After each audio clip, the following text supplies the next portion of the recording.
rutin ya, yang rutin itu siklus mens perempuan, kopi, kopi yang sering nongkrong itu, ya.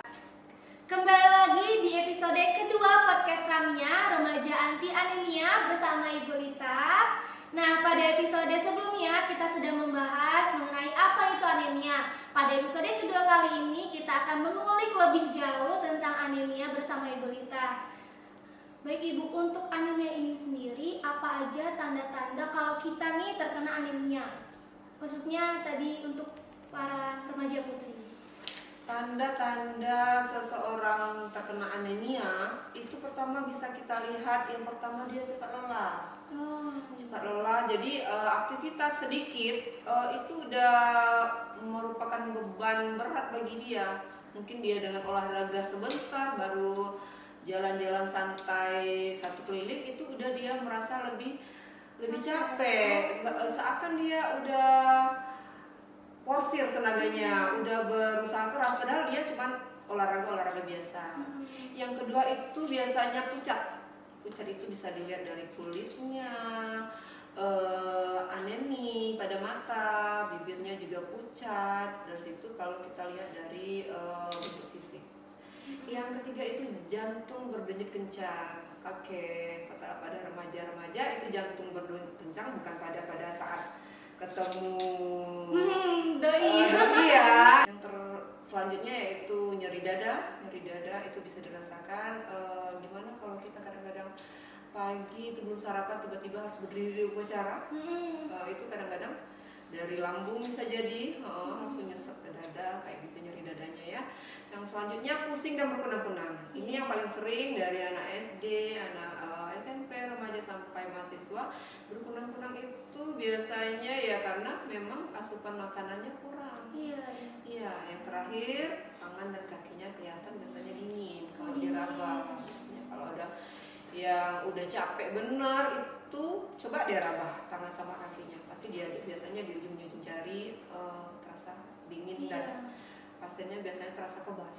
Biasanya juga kalau kita udah pucat, pusing itu tangan otomatis dingin. Otomatis dingin. Kenapa putra sama putri lebih dominan ke putri? Jadi dari situ, dari kebiasaan diet tadi, dari siklus mens. Nah Ibu, seharusnya kita kalau sudah merasakan itu di diri kita, pucat, pusing, kunang-kunang, itu harusnya kita tidak boleh diam aja ya Ibu. Jangan. Kita harus memeriksakan diri kita. Iya. Memeriksakan diri itu Ibu, kita boleh kemana? Apakah kita harus langsung ke rumah sakit atau kita bisa ke puskesmas? Kalau di sekolah itu kita punya UKS, ya, usaha kesehatan sekolah itu biasanya pertama kali pelajar terdeteksi itu dia ke UKS. Dari UKS nanti mereka dikirim dari UKS itu ke fasilitas kesehatan pertama, itu puskesmas. Nanti kita bisa periksa tekanan darahnya, di puskesmas juga ada pemeriksaan HB. Dan selanjutnya kalaupun memang harus obat itu kita harus tindak lanjut kemudian obat tablet tambah darah. Jadi Bu, untuk dampak-dampak yang terjadi kepada remaja ini kalau mengalami anemia itu apa saja Bu dampaknya? Dampak dari anemia yang bisa dirasakan apalagi oleh remaja yaitu konsentrasi belajar. Jadi nanti di sekolah dia lebih cepat ngantuk, agak lambat menerima pelajaran di sekolah ya, konsentrasi belajarnya menurun karena kekurangan itu tadi, oksigen ke sela-sela otak tuh menurun. Ini biasa membuat kebugaran dan ketangkasan berpikir menurun, dan tentu saja bisa membuat prestasi belajar dan produktivitas kinerja jadi ikut-ikutan turun. Jadi nanti prestasinya menurun, nilai-nilai rapotnya rendah, itu cuma karena dia nggak bisa konsentrasi. Ya, jadi kita perlu suplai makanan yang bisa menyuplai makanan ke otak untuk nutrisi otak, agar otak bisa bekerja semaksimal mungkin di sekolah. Jadi dampak anemia ini sangat dekat ya Bu dengan para pelajar, langsung tidak bisa konsentrasi dalam pelajaran. Benar sekali.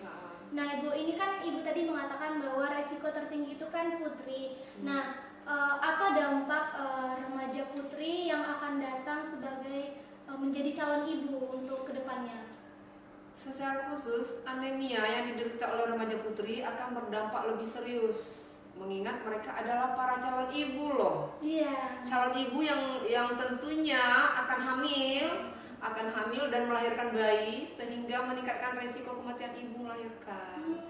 Bayi-bayi lahir prematur itu karena penyebabnya semua kurang zat besi tadi. Iya, jadi sebagai generasi muda, remaja-remaja putri itu dipersiapkan, memang kedepannya mereka kan harus jadi orang tua, harus jadi ibu, ibu yang menciptakan generasi-generasi penerus yang harus memang kondisinya sehat, ya. Tuh. Nah, Ibu, berarti anemia itu bisa dibilangkan penyakit yang berbahaya? Bisa dikondisikan sebagai penyakit yang berbahaya karena anemia ini sangat berdampak dan mengganggu aktivitas sehari-hari. Sangat memiliki dampak serius untuk remaja putri sebagai calon ibu yang akan hamil dan melahirkan, yang akan meneruskan kelanjutan generasi penerus ke depannya yang lebih maksimal, baik dari otaknya, dari nanti fisiknya, itu semua ditentukan oleh remaja-remaja putri yang saat ini yang sedang dalam masa pertumbuhan. Berarti kita harus menjaga kesehatan seorang remaja putri itu dari dini ya, Bu? Iya dong, sangat penting kita berarti. harus makan makanan bergizi. Dietnya juga kalaupun harus diet yang bagus dong. Yang harus diet yang sehat, diet yang sehat. Olahraga, makan sayur dan buah, aktivitas fisik di sana yang membuat diet yang bagus. Jadi tidak mengurangi dengan tidak mengurangi asupan yang kurang zat besi, kurang protein tadi. Baik teman-teman, itulah tadi pembahasan kita di episode kedua kali ini. Nanti kita akan bertemu lagi di episode ketiga tentunya bersama Ibu Lita. Jadi sampai jumpa di episode ketiga.